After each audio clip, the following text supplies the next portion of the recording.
আসসালামু আলাইকুম ওরহমতুল্লাহি ওবরাকাতুহ। সম্মানিত দর্শক শ্রোতা, আজকের ভিডিওটির মধ্যে বাংলা ভাষার সকল দুঃসাধ্য বা কঠিন যুক্ত বর্ণ এবং কঠিন যুক্ত বর্ণ বিশিষ্ট শব্দ এই পাঠ বা পড়াটির মধ্যে পাবেন। এই রূপে একটি পৃষ্ঠার মধ্যে সকল যুক্ত বর্ণগুলোর ব্যবহার বাংলা ভাষার কোনো বইয়ের মধ্যে একত্রে পাবেন না। এই পড়াটি যদি আপনি শুরু থেকে শেষ পর্যন্ত বাধাবিহীন পড়তে পারেন, তাহলে আসলেই আপনি একজন পরিপূর্ণ শিক্ষিত মানুষ হয়ে উঠতে পারবেন ইনশাআল্লাহ।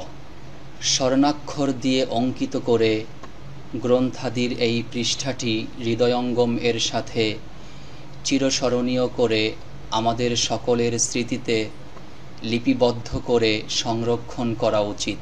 এটা এমন একটি পৃষ্ঠা, যদি আমরা আমাদের অন্তরের অন্তঃস্থলে অথবা স্মৃতির পাতায় স্মৃতিচিহ্নস্বরূপ অমরত্ব স্থাপন করতে পারি, তাহলে জীবনে কখনো কোনো দিন বাংলা ভাষার মধ্যে বিন্দু পরিমাণ কোনো ত্রুটি বিচ্যুতি বা কোনো ভুল ভ্রান্তি অথবা কোনো সম্ভ্রম বা আতঙ্ক থাকবে না বাংলা পড়ার মধ্যে।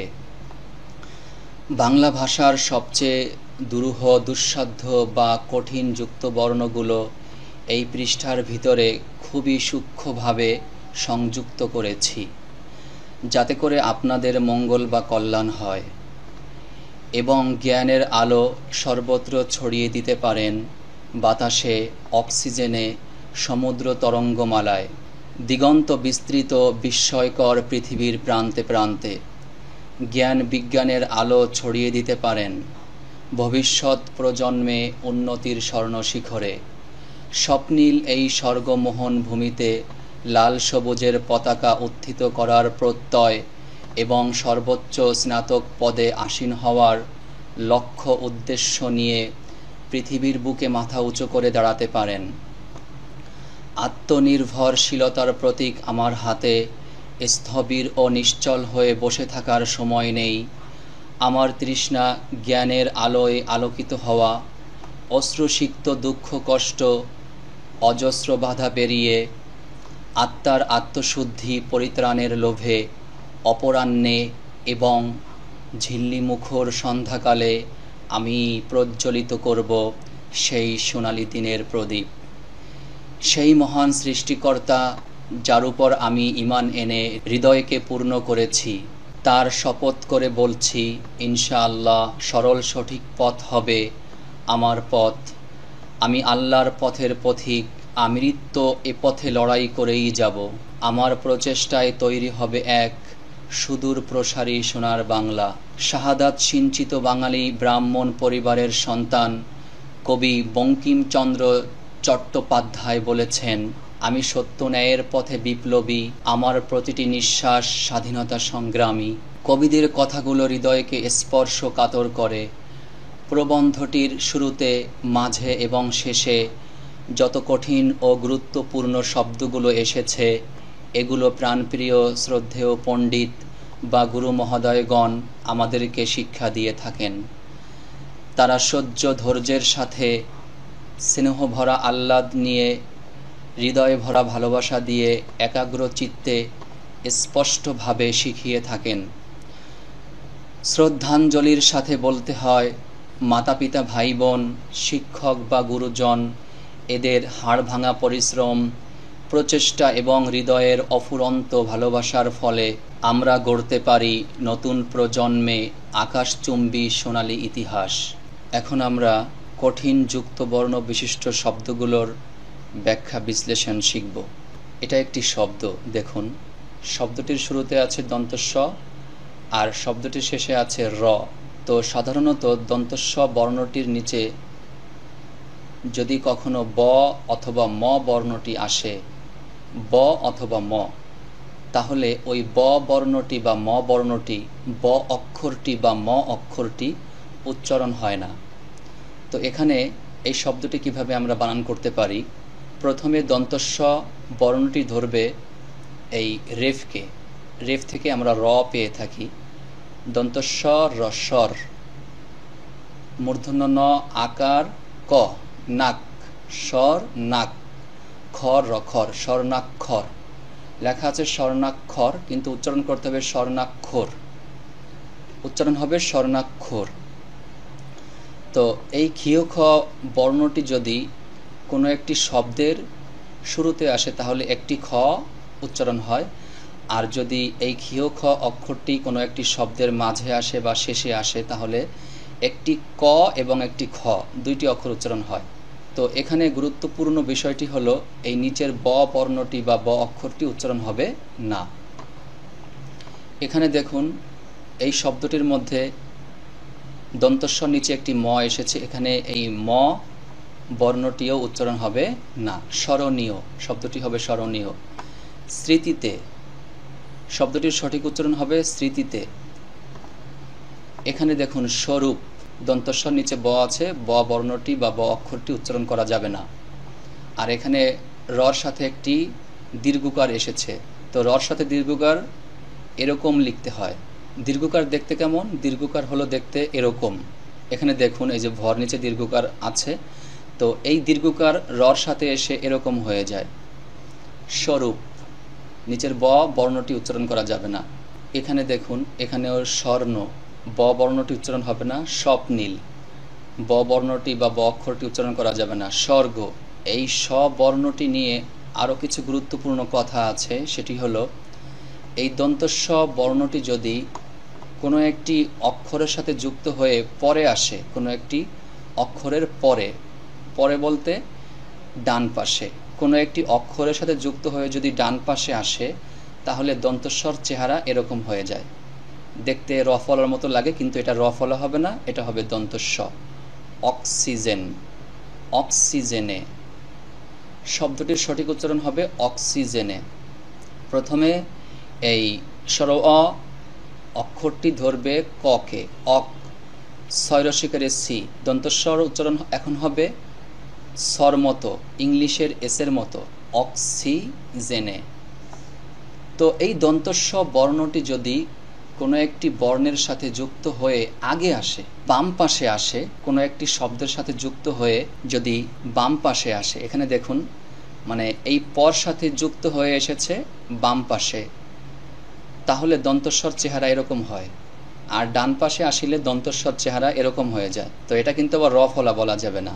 আর এই দন্তস্ব অক্ষরটি নিয়ে আরও কিছু গুরুত্বপূর্ণ কথা আছে। যদি দন্তস্ব অক্ষরটির নিচে ব আসে অথবা ম আসে তাহলে ব অথবা ম অক্ষরটি উচ্চারণ হয় না, কিন্তু যদি অন্য কোনো অক্ষর আসে তাহলে কিভাবে পড়ব? অন্য কোনো অক্ষর যদি বা অন্য কোনো বর্ণ যদি আসে তাহলে দন্তস্বর অক্ষরটির উচ্চারণ কেমন হবে সেটা আমরা এখন শিখব। এখানে দেখুন স্পষ্টভাবে, শব্দটির সঠিক উচ্চারণ হবে স্পষ্টভাবে। তো এখানে আমরা এই দন্তস্ব বর্ণটির উচ্চারণ করেছি ইংলিশের এসের মতো। এস প্রথমে এই দন্তস্ব থেকে উচ্চারণ করতে হবে এস, এস, তারপরে প ধরবে মূর্ধন্য শকে, স্পষ্ট, স্পষ্ট, স্পষ্ট ভাবে।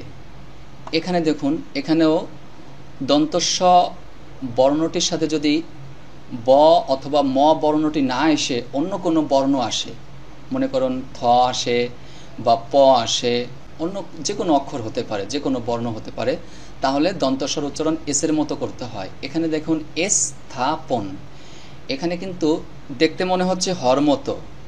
এখানে যে থ অক্ষরটি আছে এই থ অক্ষরটি দেখতে মনে হচ্ছে হর মতো, কিন্তু এখানে হ নেই, এখানে আছে থ। ত থ, তারপরে যে থ অক্ষরটি আছে সেই থ অক্ষরটি এখানে এসেছে, এটাকে থ বলতে হবে, এটাকে হ বলা যাবে না। তো এখানে আরেকটি বিষয়, সেটা হলো এই দন্তস্বর অক্ষরটির উচ্চারণ এসের মতো করতে হবে। স্থাপন, স্থাপন লেখা আছে স্থাপন, উচ্চারণ করতে হবে স্থাপন। এরকমভাবে এখানে আরও একটি শব্দ এসেছে স্থবির, এস, ইংলিশের এসের মতো উচ্চারণ করতে হবে স্থবির। এখানে দন্তস্বর সাথে আরেকটি অক্ষর সেটা হলো থ এসেছে, তো দন্তস্ব অক্ষরের উচ্চারণটা ইংলিশের এসের মতো করতে হবে স্থবির। তো দন্তস্ব বর্ণ নিয়ে আরও কিছু গুরুত্বপূর্ণ কথা এখানে বলবো, সেটা হলো দন্তস্ব অক্ষরের সাথে যদি কখনো ন অক্ষরটি আসে বা ন বর্ণটি আসে বা ন ফলা আসে, তো বর্ণ বলাটাই সবচেয়ে ভালো। তো দন্তস্ব বর্ণটির সাথে যদি ন বর্ণটি আসে বা ন ফলা আসে, তাহলে এটার উচ্চারণ কেমন করতে হয় এটা আমরা এখন শিখব। দেখুন, দন্তস্বর সাথে যদি ন আসে তাহলে স্না, দন্তস্ব ন আকার স্না। যদি আকার না আসতো তাহলে স্নো, উচ্চারণটা হবে স্নো। আকার এসেছে এজন্য হবে স্না তক কতক, স্নাতক। আবার এখানে দেখুন দন্তস্বর সাথে ন এসেছে, এখানেও আগে ছিল দন্তস্ব ন স্নো, এখন যেহেতু একার এসেছে এখন হবে স্নে, তারপরে হ, স্নেহ। এই শব্দটির সঠিক উচ্চারণ হবে স্নেহ। এখন আমরা এই হ বর্ণটি নিয়ে বা এই হ অক্ষরটি নিয়ে খুবই গুরুত্বপূর্ণ কিছু নিয়ম শিখব। এখানে দেখুন এই শব্দটি স্মৃতিচিহ্ন। এখানে কিন্তু আমরা এই হ বর্ণটি বা হ অক্ষরটি উচ্চারণ করিনি। এখানে ন অক্ষরটি দুইবার উচ্চারণ করলে শব্দটির উচ্চারণ সঠিক হবে। শব্দটির সঠিক উচ্চারণ হবে স্মৃতিচিহ্ন। অনেকে বলেন স্মৃতিচিহ্ন, এভাবে উচ্চারণ করা যাবে না। ভাষা তো সহজ হতে হবে। ভাষা শিখি কেন আমরা? আমরা ভাষা শিখি এজন্য যাতে আমরা যে কোনো একটি বিষয় মানুষকে বোঝাতে পারি। সেই বোঝানোর যন্ত্রটাই যদি কঠিন হয় তাহলে কি মানুষ বুঝবে বলেন? তো ভাষা হতে হবে সহজ। শব্দটির সঠিক উচ্চারণটা হবে স্মৃতিচিহ্ন। যেরকমভাবে এখানে দেখুন অপরাহ্নে, এখানেও কিন্তু অপরাহ্ন হে বা অপরাহ্ন হো এরকম কিন্তু হ উচ্চারণ করা যাবে না। তো যারা এভাবে উচ্চারণ করেন তাদের উচ্চারণে ভুল আছে, এভাবে উচ্চারণ করা যাবে না। ভাষা সহজ হতে হবে। অপরাহ্নে, এখানে এই হ অক্ষরটি উচ্চারণ হবে না, জাস্ট এখানে ন অক্ষরটি, এই হর পরিবর্তে আরও একটি ন নিয়ে আসবেন। দুইটি ন উচ্চারণ করলে শব্দটির উচ্চারণটি সঠিক হবে অপরাহ্নে। এখানেও এই হ অক্ষরটি উচ্চারণ করা যাবে না, হর সাথে একটি রিকার এসেছে। রিকার, রিকার দেখতে কেমন? এই যে এটাকে বলা হয় রিকার। এই রিকার যদি কখনো হর সাথে আসে তাহলে রিকারের চেহারা এরকম হয়ে যায়। রিকারের চেহারা এরকম থাকে না, হর সাথে এসে রিকারের চেহারা এরকম হয়ে যায়। তো এখানে হ অক্ষরটি উচ্চারণ করা যাবে না। হৃদয়কে, শব্দটির সঠিক উচ্চারণ হবে হৃদয়কে, এখানে হ অক্ষরটি উচ্চারণ হবে না। এখানেও খুবই গুরুত্বপূর্ণ বিষয় আহ্লাদ, শব্দটির সঠিক উচ্চারণ হবে আহ্লাদ। অনেকে বলেন আহ্লাদ, আহ্লাদ বলা যাবে না। আমরা আহ্লাদ দিয়ে মাথায় তুলি, বলি না কথায় কথায় আহ্লাদ দেই, বাচ্চাদেরকে আহ্লাদ দেই বা আদর করি। তো আহ্লাদ শব্দটি হবে আহ্লাদ। এখানে এই হ অক্ষরটির পরিবর্তে যদি আরও একটি ল অক্ষর নিয়ে আসি তাহলে এই শব্দটির উচ্চারণটি সঠিক হবে। যেমন সরিয়া ল আল লাইক আল্লাহ দল্লাদ, আহ্লাদ। এখানে হ অক্ষরটির উচ্চারণ বা হ বর্ণটির উচ্চারণ হবে নয়াকারে না। তো এই হ বর্ণটি নিয়ে খুবই গুরুত্বপূর্ণ আরও কিছু কথা আছে।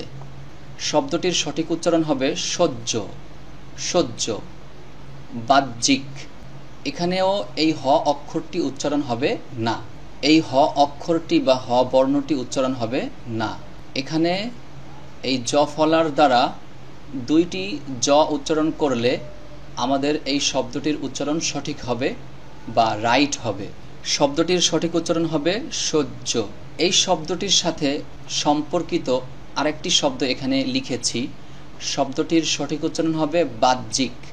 এই জ ফলার কারণে এখানে দুইটি জ উচ্চারণ করলে শব্দটির উচ্চারণ সঠিক হবে। বয়াকারে বা জ, বাজ, জরসিকারে জিক ক, জিক, বাহ্যিক। এই শব্দটিকে যদি আমরা বলি বাহ্যিক, বাহ্যিক, তাহলে শব্দটির উচ্চারণ ভুল হবে। এখানেও এই হ বর্ণটি বা হ অক্ষরটি উচ্চারণ করা যাবে না। তো এখানে এই শব্দটি যদি আমরা সঠিকভাবে বানান করি তাহলে ব আকার, হ জফলা রসিকার ক, বাহ্যিক। তো শুদ্ধভাবে বানান করলে আমরা অনেক সময় বুঝি না শব্দটির সঠিক উচ্চারণ কি হবে, এজন্য শুদ্ধ করে অনেক সময় বানান করি, আবার সুন্দর করে অনেক সময় বানান করি। সুন্দর করে বললাম কেন? তো আমাদের যেটা মেইন কাজে লাগবে ওইভাবে করেই শিখতে হবে। তো এটা এমন একটি পৃষ্ঠা, এই পৃষ্ঠাটি আপনারা সবাই বারবার প্র্যাকটিস করবেন, তাহলে আসলেই আপনি একজন পরিপূর্ণ শিক্ষিত মানুষ হয়ে উঠতে পারবেন ইনশাআল্লাহ।